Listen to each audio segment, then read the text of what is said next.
So I've been driving around in this new Ford Bronco for the last several days, and I gotta say, drives really nice on road. It's really got a comfortable interior, and there's some nice tech in here. But is it better off-road on the trail? Well, Jordan and I have the perfect spot to go test this out today. It's exactly what we're gonna do.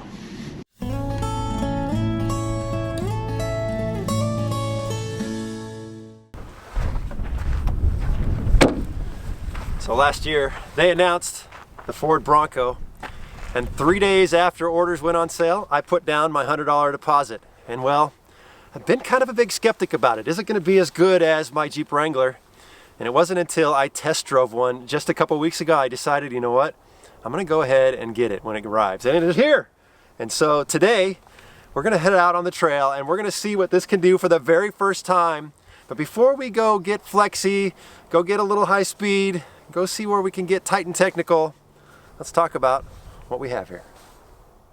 This is a 2021 Ford Bronco Badlands with the Sasquatch package in race red. I opted for the 4-door because I wanted to be able to give it a fair comparison against my 4-door Jeep, but honestly, to do it again, I'd probably order the 2-door. That looks a little better in my opinion, and I still would have had plenty of room. This Bronco does have the 2.7 liter EcoBoost engine, putting out 330 horsepower and 415 feet-pound of torque. And let me tell you, you notice that out on the road and on the trail. And it's paired with a 10-speed transmission. This has 35-inch tires, front and rear lockers, sway bar disconnect, and a whole assortment of off-road electronic modes to choose from. I think the biggest concern a lot of Jeep folks have about the Bronco is the independent front suspension. And I mentioned I'm a bit skeptical of this Bronco. Will it perform and be reliable enough for the type of wheeling I do? I'm willing to give it a try, but the good news is I still have a Jeep in the garage and I'll still be doing plenty of adventures with that and hitting the trails all the time. This Bronco has a soft top, but it's outfitted with a hard top kit. And once production levels have worked themselves out, I plan on putting a hard top on here. The soft top is fine for now, but the freeway noise is a little bit of a nuisance. Also, this has the steel bumper group, or what they call their modular bumper group. If I knew now what I knew then when I ordered it, that you can't just put a winch on here similar to how you can do it on a Jeep Wrangler, I wouldn't have opted for this option. It does have the rock rails, which will probably get quite a bit of use on our adventures. The interior, in my opinion, is surprisingly nice. I've seen several negative reviews about it, but I'm happy with it. The marine grade vinyl and the seats as a whole are just very comfortable. The dash is laid out well. There are some cheap hard plastics on the doors, but there's plenty of that in the Jeep Wrangler as well. This has the 12-inch screen, and so far I really like the quality and the size of the screen.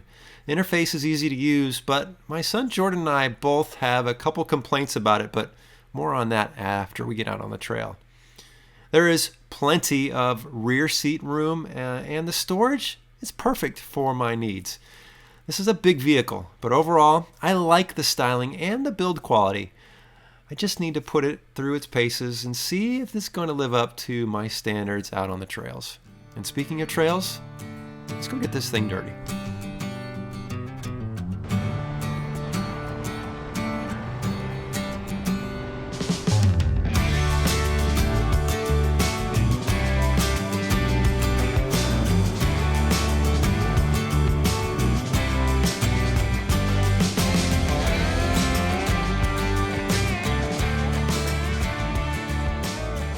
All right, I figured taking the Bronco off-road for the first time, I should go to a trail that I'm pretty familiar with. So we're in Valley of the Moons and here in Southern California.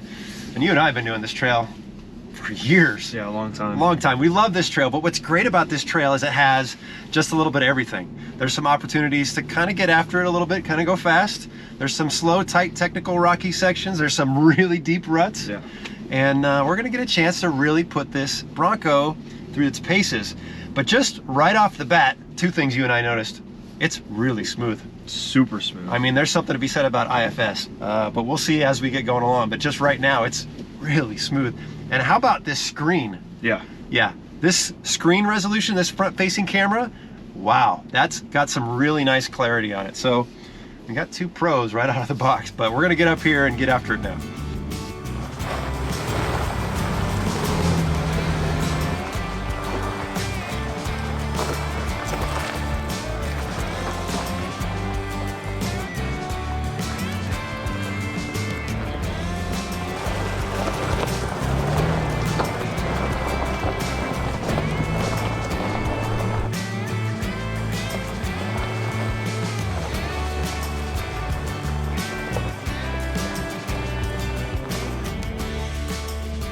All right, I am going down a very steep, rutted out section right now. Jordan's outside with the camera so you guys can see what this looks like, but this definitely has some big ruts. I can't imagine that I won't get on 3 wheels, but we'll see how it goes. Right now, it feels super smooth. I do really like that front-facing camera. It gives you so much clarity on that. Yeah, we're super flexed out right now. I can definitely feel it, but I don't feel any like teeter-tottering. I don't know if I was on 3 wheels there or not. Oh yeah. It doesn't feel uncomfortable. It feels super stable. I love this trail. I love coming out here and testing vehicles. This is a great trail to come out, and if you're stock and you just want to explore and kind of get a feel for your vehicle, this is a great trail to do that in.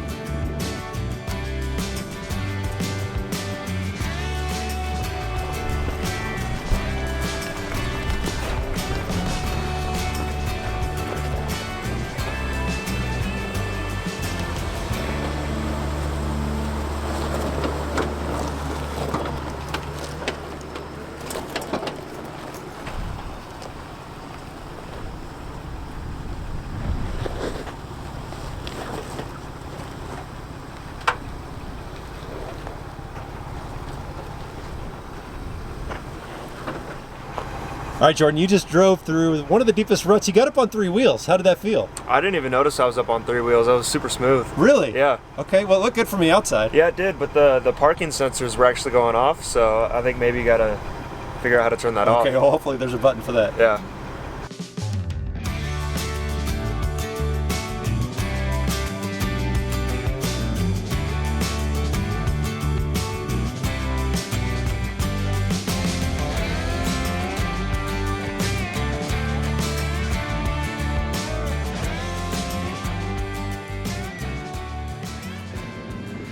Okay, we have both used that one pedal assist. I don't know if it's maybe something I've used to. I don't know if I like it. It wasn't definitely not applying the brake as much as I wanted in some of those sections. What do you think? No, it almost felt like it was just like in 4 low when you're comparing it to the Jeep. Like it slowed down, but it didn't really feel like it was braking. Right, yeah. So I think through some of those obstacles, maybe I just got to figure it out, get more used to it. But as it stands right now, I don't know that that's something I'm going to use all the time. Yeah, I don't think I would either. Having fun? Yeah, so much fun. I love this thing. Uh-oh.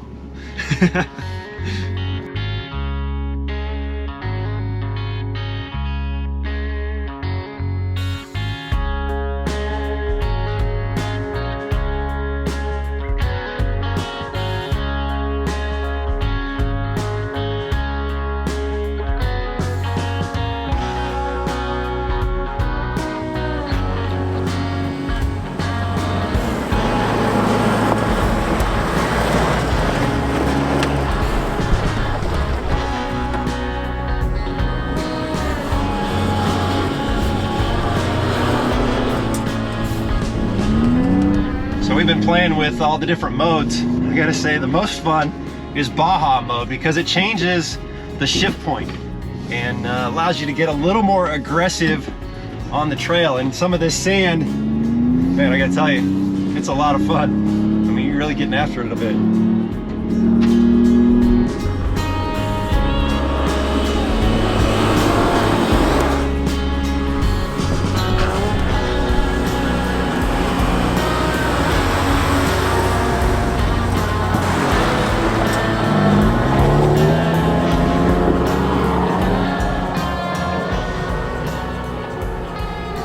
All right, we have been having a lot of fun playing with the modes that come with the Bronco. Now we have mud and ruts, we've got sand, we've got Baja mode, which Baja mode is a ton of fun. It really raises up those RPMs, makes you feel like you're in a race car. Jordan, you've been having a blast at that one. Yeah, and I can't believe they're actually going to make a Raptor version of this. I can't believe that there's going to be a faster, more stable version of this, because this feels really good when you're getting after it on the trail in Baja mode. And then there is rock crawl mode, which puts it into 4 low. Each different mode has a different setup, whether it's the RPMs, turns on the lockers, or 4 high or 4 low. It makes it really easy to do that. You know, in the Jeep, you're either 4 high, 4 low, lockers, sway bar, or some of the newer Jeeps have the off-road plus mode. This one just makes it a little easier. I kind of like it. It's kind of fun to play with.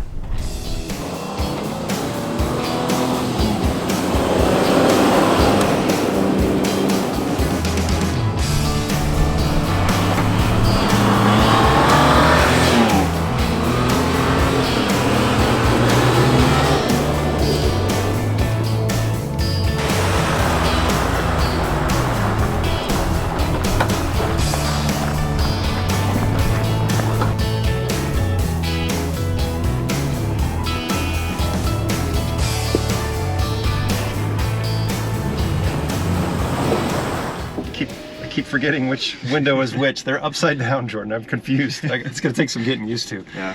We were talking outside the vehicle just a few minutes ago.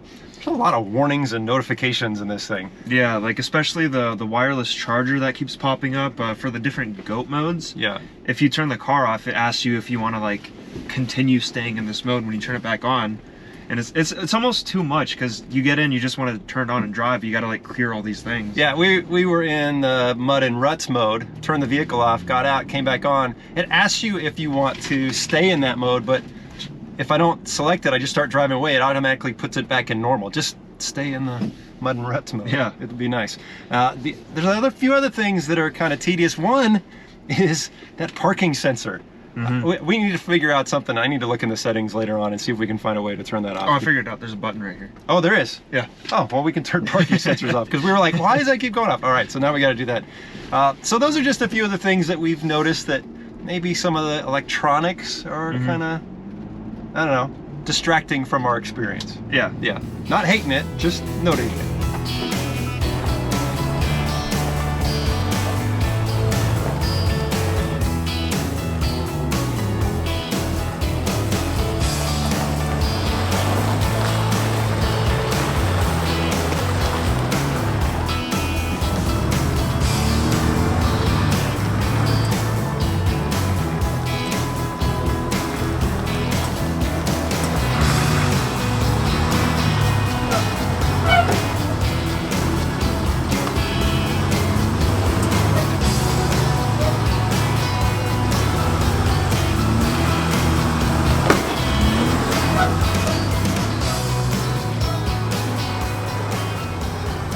Okay, so I just took that little rocky section using 2-foot brake and gas, which is normally what I do through something like that, but this has one pedal assist, or I think is what it's called. When you push on the gas and when you let off, it automatically brakes it. So what I'm gonna do is I'm gonna circle around and I'm gonna do it again and see if we can do it a little less jerky that time. Still getting used to this vehicle.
Okay, we've been out here for a while, driven this on the road, gotten a good feel for it on the trail. What are two things that maybe you don't love about the Bronco? So number one, definitely all the notifications that come up on like the screen and the dash. It's just a little too much. Yeah, I think long term we'll have to see how the electronics plays out. Yeah. And then two would probably be the brakes. They're pretty sensitive. I mean, there's nothing wrong with them. It's just gonna take some getting used to. Yeah, I like the brakes. I think they grip the 35s well, but you even saw in that one spot I was getting a little twitchy. You're right. It's just a matter of getting used to them. I like that they're solid brakes though. So for me, I think getting used to the suspension is going to be tough. There were places where we were three-wheeling it that I wouldn't three-wheel it in the Jeep. Yeah. The Jeeps, I got a little more flex. Well, no, maybe we'll do a little test and we can do some flex tests on a stock Jeep in this. And the other thing, you know what I really don't like? What? Are those little hood latches. Really? I don't like those. They just, they look out of place. I mean, I kind of like them because it lets you know where like the corner of the vehicle is, and it's a little unique. That, okay, that's a good point. I don't like those, but I will say visibility over the hood, Yeah. it's not as good as the Jeep. No, it's not. Not even close. In fact, I may raise that up a little higher on the things I don't like about the Bronco is visibility over the hood.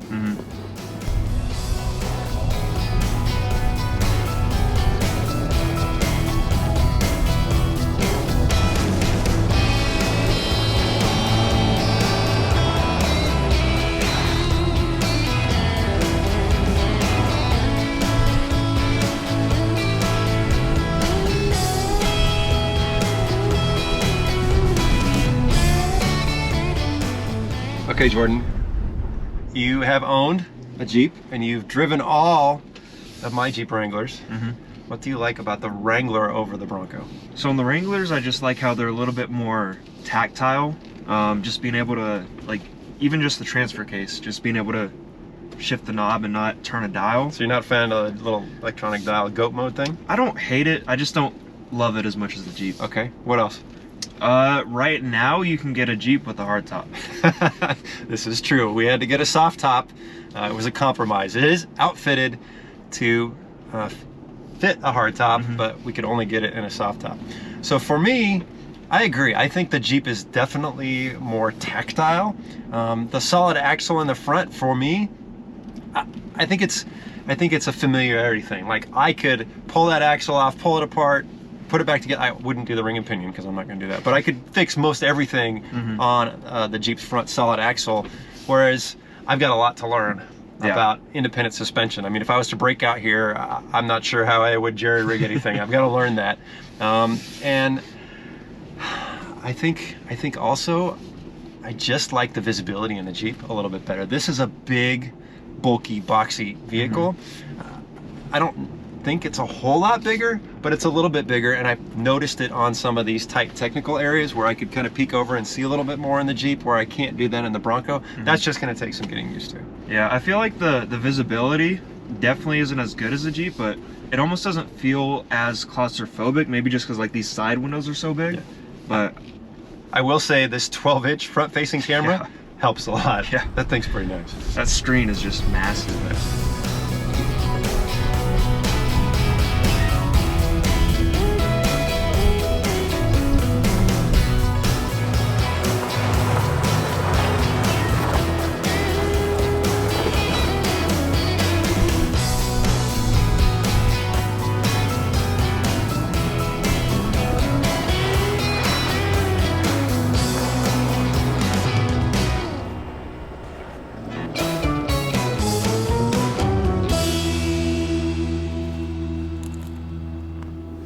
Well, Jordan and I have had quite the day out here. Now, I would say that this has been moderate and definitely not difficult, but I think the opportunity to take the Bronco out on some difficult trails, some long adventures, doing some towing with it, and just seeing what it can do over the next year is pretty intriguing to me.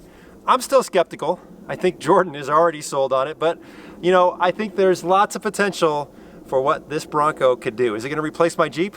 I don't think so. I don't think I'm ready to take this out on the Rubicon, but out on a nice trail like this, on a long drive across country, this might be the perfect fit. I don't know. I hope you guys are excited to see some content with the Bronco in this coming year. If there's something you'd like us to do, if there's some questions you have about it, let me know in the comments and we will do our best to answer those, and maybe we'll put it through some different tests if you have recommendations for those. If you haven't been over to TrailRecon.com, make sure you visit us on that website and make sure you hit that subscribe button. Thanks for watching.